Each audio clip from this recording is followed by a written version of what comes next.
নমস্কার বন্ধুগণ, আজ চলে এসেছি আরও একটা নতুন রেসিপি নিয়ে।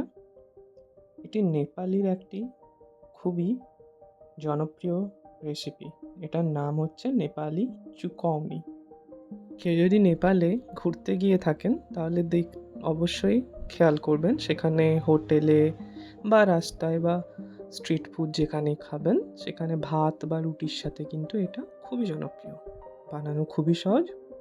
প্রথমে পরিমাণ মতো দই নিয়ে তার মধ্যে সামান্য জল মিশিয়ে একটু ফেটে নিয়েছিলাম। তারপর দেখুন এখানে আমি দিয়ে দিলাম সামান্য নুন, সামান্য গোলমরিচ গুঁড়ো এবং একটু বেশি করে আমচুর পাউডার।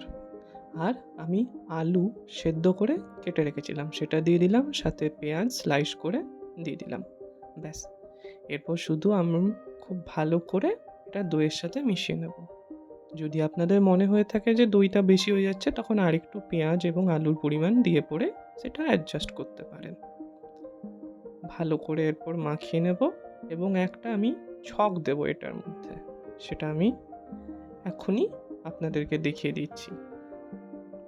গরম গরম ভাতের সাথে এটা পরিবেশন করবেন, খুবই ভালো লাগবে খেতে। হ্যাঁ, এরপর আমি যে ছকটার কথা বলছিলাম সেটা আমি দিয়ে দিলাম।